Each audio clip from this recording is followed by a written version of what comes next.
Hello and welcome to Phoenix Cinema Podcast. I'm Chris Austin. And I am Luke Parker. And welcome to another special episode. We seem to be having a lot of special episodes lately, and that is great for us. Keep them coming. The reason this is a special episode is because, yes, we have a special guest. And this guest is a film composer and classical pianist. Probably no surprise there, because if you are a listener of this show, you will know myself and Luke love film scores. So speaking to film composers is fast becoming this podcast's thing. Today's guest has composed music for multiple award-winning short films, the Netflix film Wedding Season, A Nice Indian Boy, which made its UK premiere at the BFI Film Festival a few months ago, as well as scoring and contributing music to many, many projects. Significantly, the DC TV shows Arrow, The Flash, Legends of Tomorrow, and Supergirl. Everybody, we are super excited to welcome to the podcast Raashi Kulkarni.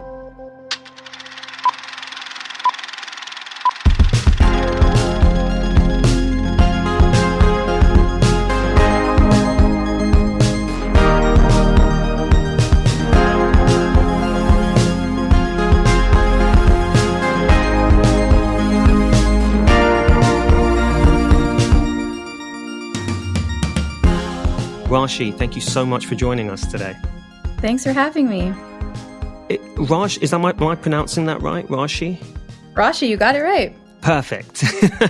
Yes. Well done.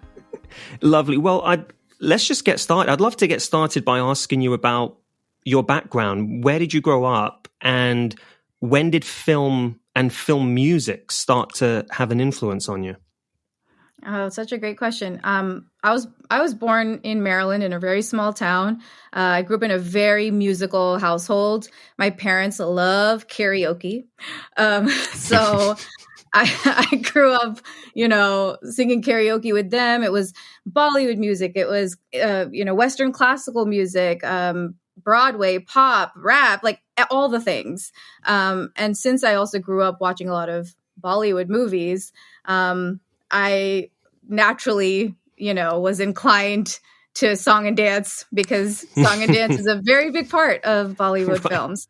But I also just loved the idea of storytelling. As a pianist, I started taking lessons when I was 7, and my teachers really instilled the importance of storytelling. So I think just, it's like a culmination of all these things of how I've grown up. I've just always loved, the impact music can have on visuals. So would you say that your family was absolutely an influence on your chosen career then? Give them some credit here. They are my biggest supporters. The reason I was laughing is because no one in my family knew that we could do, like, this is a job. Like, we didn't know that you could be a film composer. Okay. I knew I wanted to do this. And so, like, I would be watching interviews with different composers and, listen to them talk about how they scored a scene. And I was like, how do I do this? Because I didn't know anyone out here in Los Angeles or Hollywood or anything. So, I studied economics in undergrad and I minored in music. I had a piano scholarship. Then I worked corporate for a few years. So while I was doing all this, I was like building reels and reaching out to friends. I was like, I'll score your trailer, I'll score your commercial, I'll score your, and so that's why I was like, it was a very unconventional path, but I'm here. Is that when you started to compose music, or, as a classically trained pianist, like as you were learning when you were younger, was composing something that you always played around with maybe? Yeah, I started composing when I was like 7. And I have all these cassette tapes, that have like all my compositions on them. I still have them, and like, I'll say the date, be like, today is whatever date, and then like I like with the tape recorders where you press play and record at the same time. Yeah. So I have all my piano recordings. So yeah, I started composing very early on, and I also like did a couple of like competitions in elementary school for my piano compositions. So it was always something that it was like, it just became my outlet to express myself. That's so interesting, isn't it? Sometimes even you can just tell who people are going to be, even when they are children. If you pay attention, they are indicating everything. Because I'm an actor, and I remember, this is going back, I found a cassette tape once, and I don't know what it was. We were cleaning out an attic somewhere, and we put it in, and everyone was stunned, including myself, to hear my 8-9-year-old voice basically playing every single Simpsons character. Wow. Mr. Burns, Otto, and doing all the voice. And I was like, whoa, Yep. There it is. And like, how many years later did you find those cassette tapes? Oh my God, it must have been, we're talking 7 years later, 8 years later. Yeah, wow. Chris, you got to dig them out, Chris. I want to listen to that. I would never, ever. So when you were growing up, did you have any favorite films or film scores? Any ones in particular that you loved? Yeah, I mean, like growing up, I was like watching E.T. and, you know, so John Williams, of course, like the king of scoring to picture. But I also was watching, you know, again, a lot of Bollywood movies. And the one that always comes to mind is this movie called Tal, composer is A.R. Rahman. And it just watching, you know, those scenes, again, I know song and dance is so embedded in Bollywood, but even the scenes in that movie, like particularly that were scored, I was like, wow, like this is doing what it's supposed to do. And so that's where I kind of had the affinity of, you know, scoring to picture. Wow. And that also is becoming this common theme where every composer we speak to, the first thing they mention is, so this John Williams score when I was a kid. Right, like you said, the king, the master. What's so weird about that? I just listened to the whole E.T. score on my commute today, randomly. Yeah. So good. And another song I listened to today as well, and you probably know it, the movie Dil Wale Dulhania Le Jayenge. All right, you know, that's like the backbone of A Nice Indian Boy. Like, what? Actually, like that movie is like a staple of A Nice Indian Boy. So we'll get into it.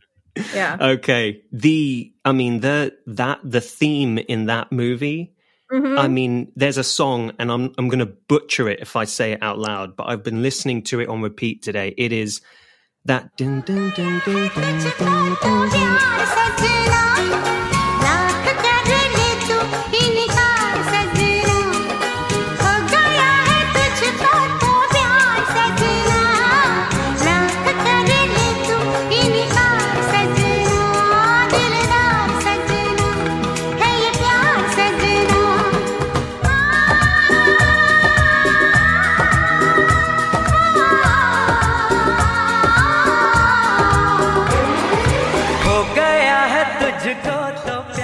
It's stunning.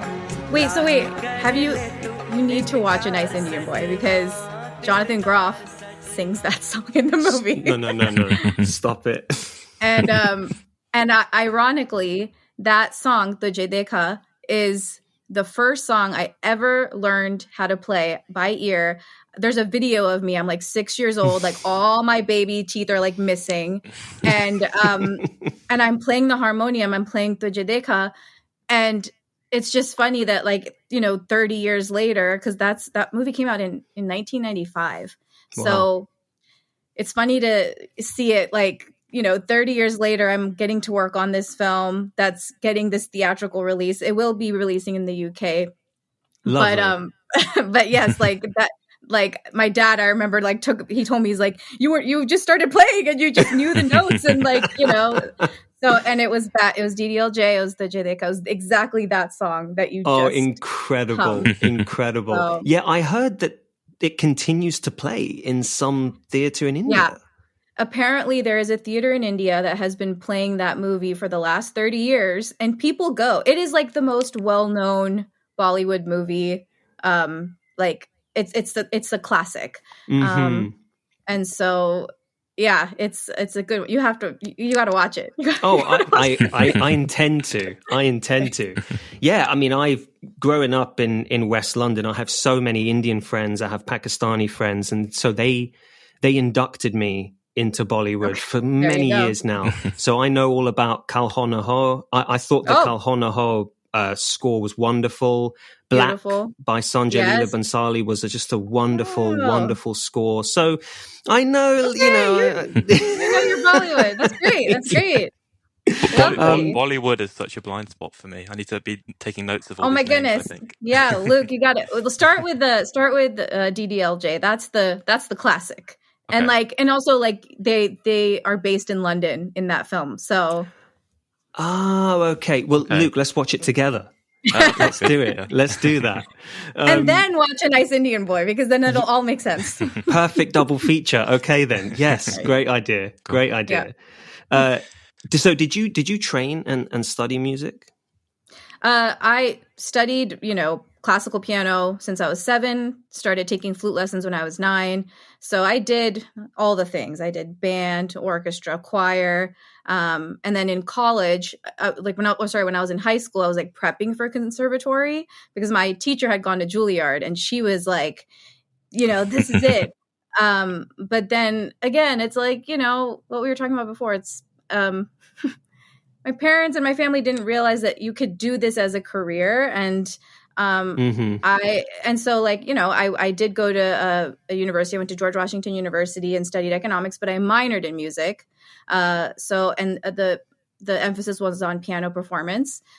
And I'm so glad I got that degree because it's really helped me on the business side now that I'm I have my own company and I'm I'm freelance. And so, it's everything happens for a reason. Timing really and all does. The things. You mentioned then that, post college you worked did you say you worked in the corporate world for a few years? Yeah, I worked a 9-to-5 HR job in government contracting. It was it was great. And I'm still friends with some of my coworkers from that time. They're so supportive. But it was a means for me to be able to pay my bills, and then come home, and then I would teach and then do gigs and also build a reel. So, hey, we all got to pay our bills. You have to do. Yeah. You have to do. Yeah. So what was kind of the point for you where you started to realize that, okay, maybe music is something you can actually take on as, your full-time thing? I always knew that I would do music. I was very this is gonna be it, because I sometimes you just know what you're meant to do, and for sure. I've always known. For me, it was just a matter of timing. So every paycheck I was getting, I was spending on gear and getting very good at the craft so that I could build a demo reel and just connect with filmmakers that were local to the DC area. And then, there was a point where I was I need to quit my corporate job. I used to do a lot of piano covers on YouTube. I would do these classical renditions of popular songs by ear. And that was just another outlet for me to express myself. And one fine day, I did a cover of Beyonce's Drunk in Love. This was back in 2014. And it was a classical version. And the next day was Valentine's Day or something. And I started getting a lot of notifications that it was getting traction. And I was this is strange, because it was a one-take video, nothing fancy, but it started trending on radio websites across the country, iHeartRadio, On Air with Brian Seacrest. And I was what? How did this happen? And I think it was wow. That moment where I was maybe I can do maybe I can pivot soon, and within 6 weeks, actually, because at this point I had built enough, I feel enough of a reel where I was already going to be applying to USC. But I ended up then leaving that job 6 weeks later. And then that was a whole conversation. But I gave myself, I was I'm going to give myself this year. I was teaching, I was doing gigs. And I applied to USC, and then I got in literally like within that year. And then I moved to LA. Wow. So, Wow. yeah. So, I mean, how important it is to have an outlet, to use it, and to put it out there. I mean, you don't know what's you don't know happen. who's listening. And you don't know who's listening. And it's like such a, it was like such a fluke for me. But because I had been putting out videos like this just for myself, you know, like for so long. And so I was like, you know what? Okay. I think this is a sign. Yeah. And it's like validating, right? Because now if you're trending on like Ryan Seacrest, it's almost like, well, then, yes, that's confirmation that I'm good at what I do. Yeah. I mean, and it was also like, you know, I think there's also just like and I'm sure anybody's like support system would feel like, why would you leave something stable for something unstable? Because obviously this career is very unstable, but it's like, I was just like, just had this persistence. I was like, no, like, I know this is what I meant to do. Like, I started getting messages from people that I don't know would send me messages about my, you know, piano covers. And they'd be like, I walked down the aisle to this at my wedding. Or like someone messaged me and was like, my wife is giving birth and listening to your YouTube like playlist. Oh my God. And I was like, oh my goodness. Like, so it's just, I was like, I know this is what I'm supposed to offer to the world. I know that, like, you know, it's time. So you're already scoring people's lives, apparently. Yeah. Sure. Yeah. That's a nice way to look at it. Sure. So your first opportunity to score a film, whether it be a short film, what have you, how did that come about? So in 2011, I had graduated undergrad, and, you know, again, I'm like, every paycheck I'm buying some sort of equipment or gear or, you know, whatever. And a couple of my friends were putting on this competition. It was a dance competition. It was an Indian dance competition. And I was like, they would do trailers, you know, for this show. Actually, I feel like it's really big in the UK. It's called Bhangra. It's a type of Indian folk dance. Yeah. It's very big in the UK. So I did that in college. That was a whole other life. So I told my friends, I was like, I will score the trailer for your, you know, competition. So like that was my first like thing that I ever scored. Then a friend of mine was doing a thesis film, like a full feature film. And I scored that. I did not know what I was doing. I like learned on the job, you know, but it was also his first film. And now he's like a very well-known cinematographer working in India. And so it's so cool to see, like, you know, like your friends come up with you and see where people land. So that was it even played at a theater in DC. I think sadly that theater is closed now. It was like an indie theater. But yeah, that was, I mean, I just like went for it, you know? Yes. Yeah. Okay. Excellent. Sorry, am I right in thinking this is all prior to your time at USC? Yeah, this was like 2011, 2012. I moved to LA in like, 2015. So it's been this is my 10-year anniversary. Yeah. So this was while I was working corporate, while I was teaching, while I was doing gigs. I was also doing, like, basically anytime I had to do anything musical after my 9 to 5, I would do. So how did you go from that to working alongside this Emmy-winning American composer Blake Neely on something like, from my count, 17 projects, including all 4 of those DC TV shows I mentioned at the top of this episode? I'm assuming you were part of an in-house team. Is that correct? I was, yeah. So I went to USC. I graduated in 2016.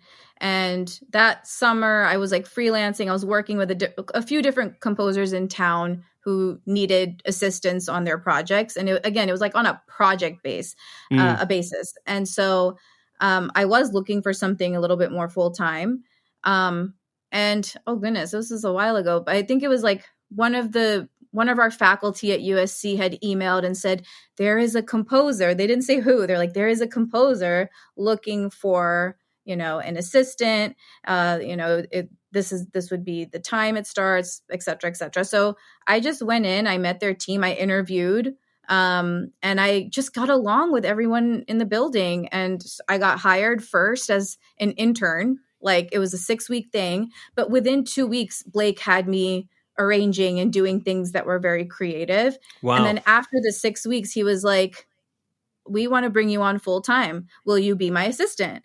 And I was like, oh my goodness, yes. And so I went from, intern to assistant to then writing on all those shows. Wow. And I stayed with him for almost 5 years before I was getting my own projects, and it was time, to leave the nest.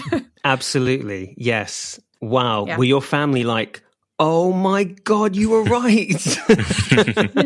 I think the first time my parents realized, like, oh, wow, like, you can do this as a job is they had come to the studio and they saw my desk and they saw all the computer screens and they saw that, like, I like, and also it was a great gig, and I was, yes, you said 70 projects. I was like, when I started, we were on like 10 shows a week or something. It was like, whoa.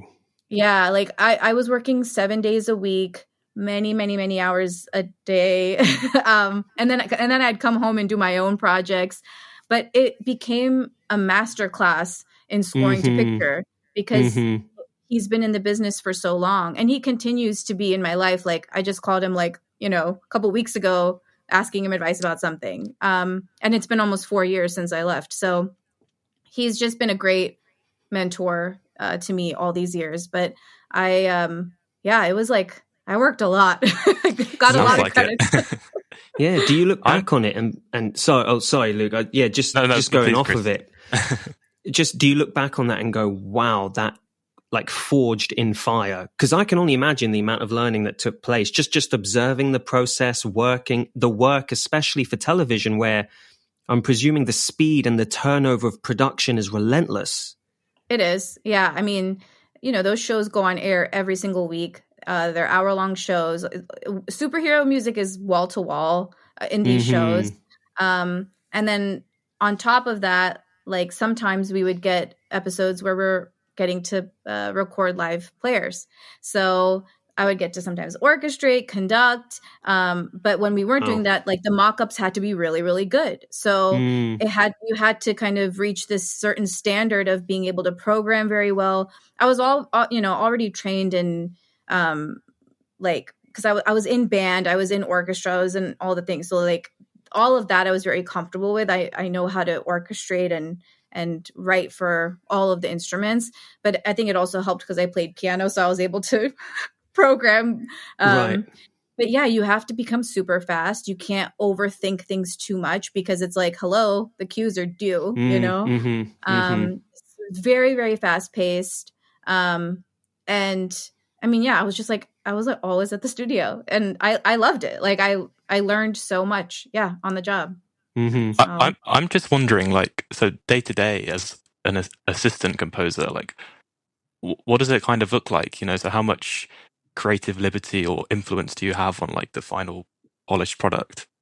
So for all of the shows, like, I focused on The Flash, Supergirl, DC's Legends of Tomorrow, and then sometimes Arrow. Those are the ones I wrote on the most. I also arranged on all the other ones as well. Like, there was like Riverdale and, some of the other CW shows, but there were templates that were specific to each show. So, like, there's certain sounds in The Flash that are only specific to The Flash, right? Like, when he, like, would swoosh in, like, there was a certain sound that we would need to use.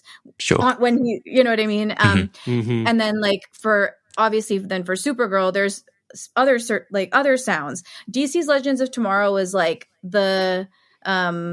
I think it was my favorite just because they were time travelers. So I had more liberty. Like, I could do more quirky stuff. But no, Blake was really good about letting us do our thing. Obviously, if there's a moment where we need to have Supergirl's theme on the horn, or like, Flash is running and we need to like play his motif. Like, obviously in those moments, yes, we acknowledge those things. Right.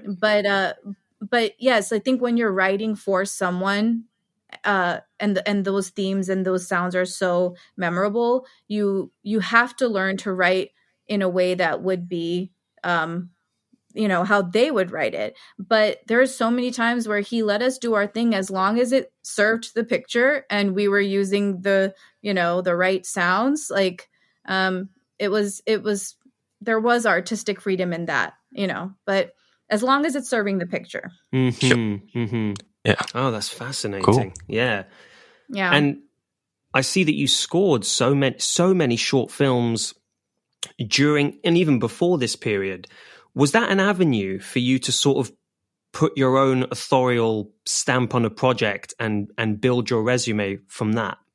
Yeah, of course, right? Like when you're working for somebody, it's wonderful. You get the credits, you get the experience. Those shorts I did were from people that I met at USC. They were also students at the time, like grad students who I'm still friends with now to this day, 10 years later. And it's one of those beautiful things where you grow together, you build together. And as they get, bigger projects, they are like, all right, I got it. Like, I'm going to hire my friend, know? And then during that time also, I put out like 2 EPs, 2 albums, because then that was my thing. Like, I didn't have anyone telling me what I have to write. Right. Like those were completely my self-expression. So yeah, I don't know. I wrote a lot of music during that time. Yes. Yeah, it sounds it. Do you remember the point where you thought, I'm ready. I'm ready to take the lead on something?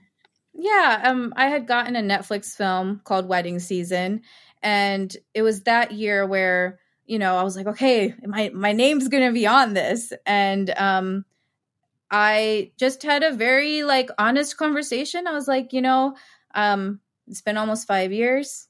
Love ya, but it's time. It's time. And he was so supportive. Like, that's good.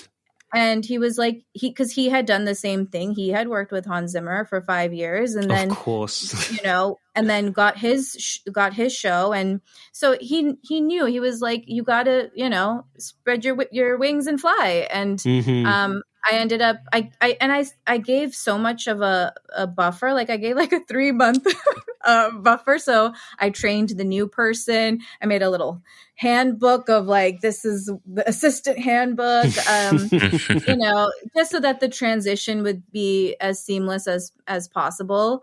And then after the Netflix film, I ended up getting a Disney film. Then I got and then that same director is who did A Nice Indian Boy. So yes.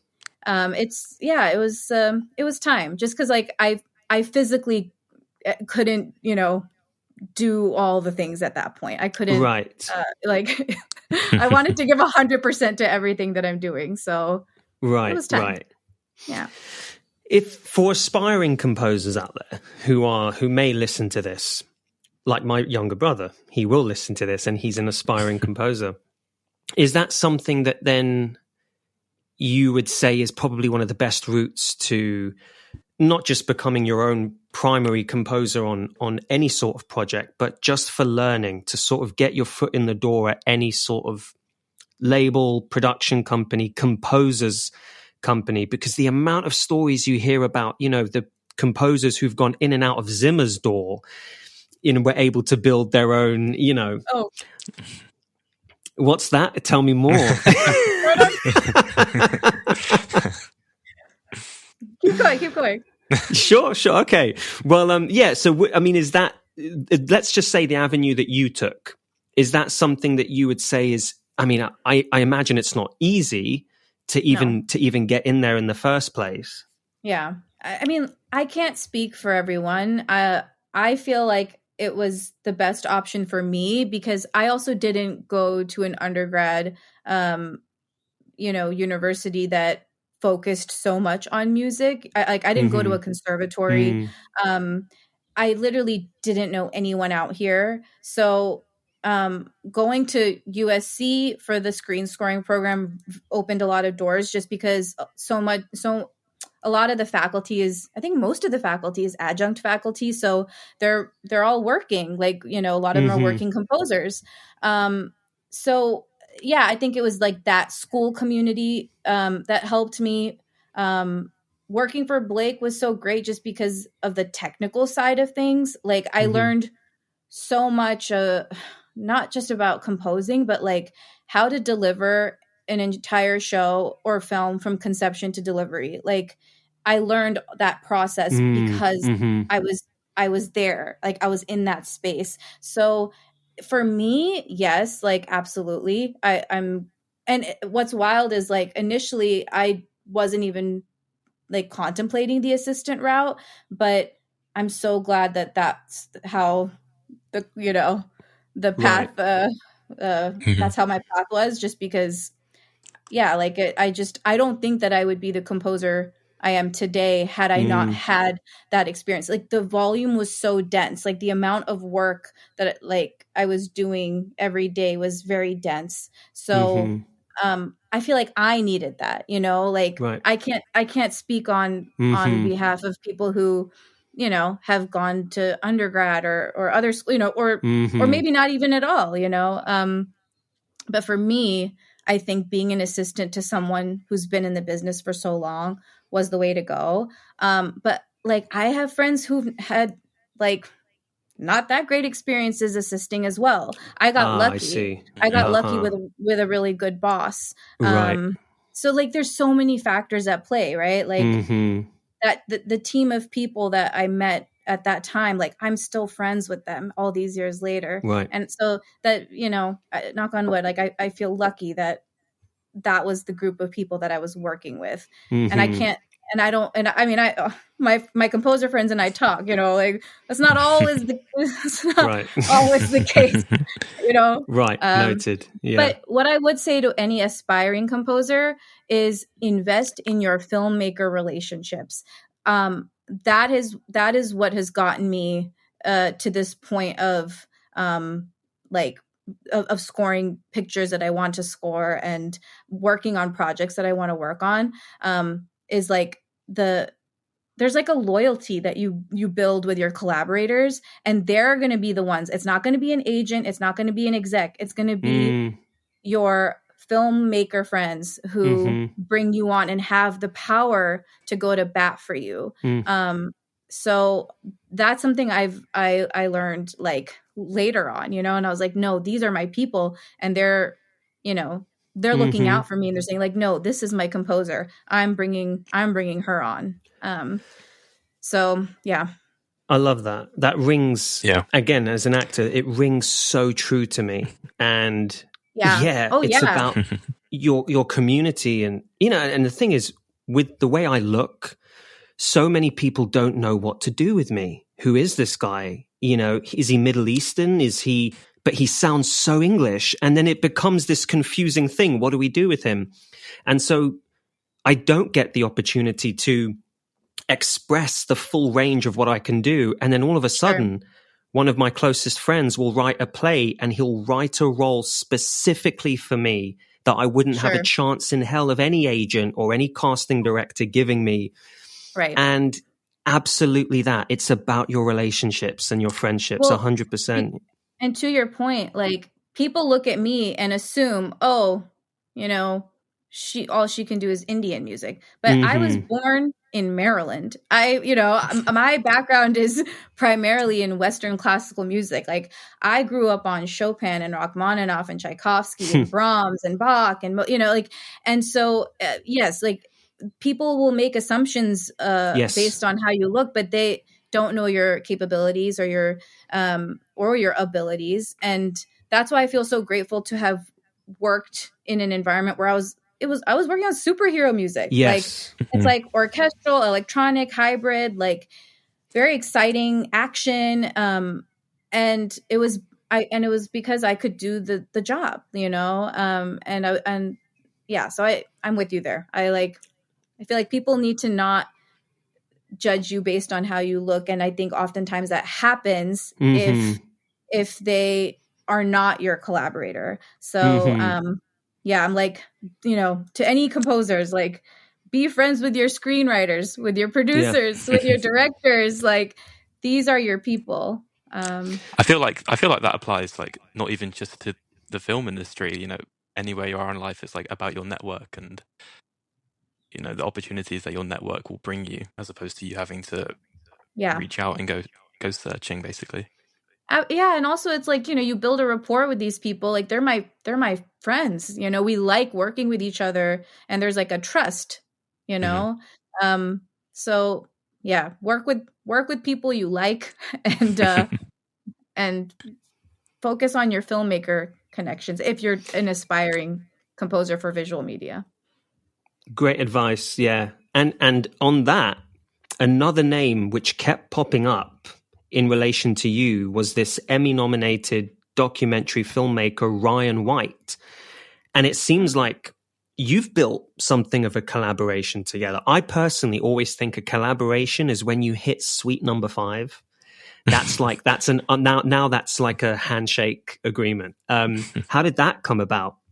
So that's all Blake. That's Blake's collaborator. Yeah, I worked on all of those projects with Blake. So see, but this goes back to your point, right? Of working with your friends and people who are going to bring you on for multiple projects. So Blake and Ryan have been working together for years. And what was really cool is Ryan had like an assistant or someone working on something, and I was Blake's assistant, and then we got paired up and I scored her project. Right. So, yeah, it's all about the relationships. Because this business, this industry will do its best, right, to pigeonhole you into one particular genre or box. Totally. And it's incredible that what you have in your arsenal and on your resume, right, which is absolutely going to aid you, because the 3 feature films that... Did you say it's what absolutely, you just said it's absolutely going to age me? No. Aid. A-I-D. Jesus. Oh, age! I mean, for all the work that you did, not at all. No. That is so funny. Aid you. Got Absolutely it. not. Sorry. Misheard. But what I would say, the 3 films that you have done, they revolve around these characters who primarily have these Indian roots and culture. Sure. Yeah. And I imagine that on one level, you must feel a level of pride to be able to provide this level of authenticity to the film by being able to share in that culture and have an understanding not just of the culture, but in the music, that the sonic landscape of that culture. On the other hand, yes, I was going to ask you, there's always a worry that now you're going to end up pigeonholed. But with your resume, do you just embrace it now? Yeah, that's such a great question. And this is something that I've talked to my friends about, like, ad nauseum. I'll say this. I'm so happy that films with leads who look like me are getting airtime and are getting, to be viewed by so many people, because one of the first films that I ever saw where I was like, oh my goodness, this person looks like me, was Bend It Like Beckham. And it's my favorite movie of all time. And that came out in 2002,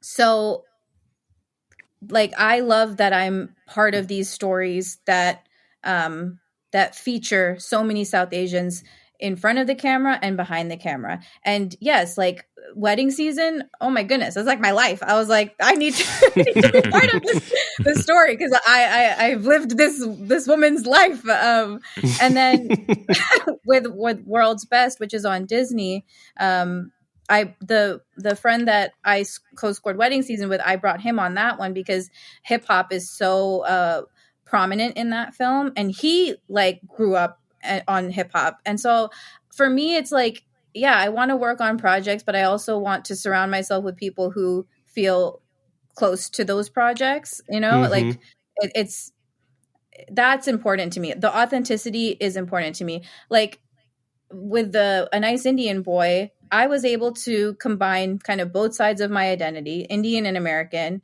and create the score that really felt so authentic, and have a director who let me do my thing. His notes were always very holistic, but he just gave me that freedom, that artistic freedom to work and create something that was kind of just me. But yeah, I think any child of immigrants will tell you that oftentimes you grapple with the duality of your identity, and that you're not one or the other. I'm not Indian, I'm not American, I'm both. So to your question about pigeonholing, I'm like, you know what? If I can continue working on projects that have South Asians, out there and telling our stories, yes, bring me on. Right. But also, like, give me a show like a Succession, because I'm a classical pianist. Right. And I think it's just a matter of continuing to do good work and putting your music out there so that people can see your range, and hopefully, people will see the other things that I've done and worked on, I think so this is a long-winded way of saying, I think now I am embracing it. Like, I've been here almost this is a decade now I'm hitting in this town. So I'm embracing all of it. Great. Yeah. Oh, good. Excellent. As you should. Absolutely. As you should. Yeah. Well, did you have anything else, Luke? Yeah, sorry. I was just talking of A Nice Indian Boy, as one of your more recent projects. Could you tell us maybe a bit more about how that came about as a project, and what the process of working on that film was like? Yes. So A Nice Indian Boy just dropped in theaters April 4th. So very recently, and it will be hitting the UK, and it'll also be in theaters internationally. They're working on the international release rollout. So I got hired on that very early. I got hired on it in pre-production. The director, Roshan Sethi, was the same director I worked with on World's Best, which is streaming on Disney Plus. And we were literally at our orchestral session for World's Best when he told me about A Nice Indian Boy. He's like, I want to bring you on for this new movie that I'm doing. And I was like, oh my God, of course. Because I absolutely loved working with him. Like, I hope that this is a collaboration that continues for life. And I think it was important to be brought on so early, because I read the script and I started writing music just from the script phase. A Nice Indian Boy is actually based off a play that did rounds in like 2010, 2011, and has continued to have plays across the country. Interesting. And they adapted it for screen. So I'm so glad, again, I got brought on early, because music kind of became a character in the film. Going back to DDLJ is such an important part of that film. And in fact, the producer of DDLJ gave rights to our little movie to have and he's never done that. Like, it's like, you guys have to watch this movie. It's you have to watch both. He's never given rights to like show, a scene from the movie, or like actually have the song that you were singing earlier. Not as well as Jonathan Groff. Yeah. Oh, I mean, and then like that's the actor Karan Soni and Roshan told me like how Jonathan learned that like in a day. Like, he just amazing. So there is a dance number at the very end of the film, and the producers really wanted this, majestic Bollywood dance number. Roshan and I talked about how we could keep it cohesive with the rest of the score, since we weren't ending the film with score. So I actually arranged the dance number at the very end based on like what I was reading in the script. Like, there's certain beats that we needed to hit, like, this person walks over, this person does this thing, this, so I'm translating that into how can I create a song that is a 2-minute arrangement and we're still propelling the story forward. It still has to make musical sense. Okay, this is going to be 8 beats. This will be 4 beats. This, because then they have to choreograph. Then I added Indian drums and all the strings on top of that. So we were able to record like 30 strings. And that was that arrangement. And then they ended up choreographing it. And that's what like ends the film. And I think, having that time is like the best thing for any composer, I think. Like I was looking at dailies. I was scoring to the rough cuts. Garin told me, he plays Naveen. He told me like last week that they were playing my music on set. I had no idea that they were, so it was just like this thing that like, music kind of became its own character. I have like very specific motifs for what the character is going through, and it kind of all comes together near the end. I won't give too much away. And I wanted there to be like this thematic material because they're referencing DDLJ so much in the film. So like the big love theme that I wrote, I have a vocalist on there, but it's just like ahs and oohs and, to get that Bollywood texture, but still feel like score. This is like one of my favorite films I've ever gotten to work on. And like, knock on wood, the reception has been so great. People have been going to the theaters, like laughing out loud and crying and all the things. Like, we're like, please people go check it out in theaters. Cause I do really feel like this film is meant to be experienced like in a group, this is like the beauty of going to movies in theaters, like that communal experience and that shared experience. The shared experience. So I'm like, anyone who has watched the film has said like, yeah, you need to experience this with other people. So anyway, I had a lot of time on this movie and I'm so happy that I did. And Roshan is like such a great collaborator. Again, his notes are very holistic. We wanted the comedy to be like just percussion to kind of then balance out how much thematic music I was writing for like more of the romantic moments. So it was like this back and forth with like the Indian percussion and then these like sweeping themes. I don't know. It's like one of the best times. And I'm like, keep hiring me. Sounds great. I can't wait to see it. It really does. Yeah. And we can just feel like your enthusiasm for it. You're clearly so happy and proud of the work that you've done and or contributed to as well. And that's so great. I mean, yes. It's a good one. We're yet to see it, but I've got to say, I mean, the plot sounds fantastic. Just the plot alone is something that really intrigues me. Plus, I'm a fan of Jonathan Gross. And I have to say, so we haven't seen it, but I have listened to it. And it's a really lovely listen. I've got to say, my favorite cue on the album is Love is Love.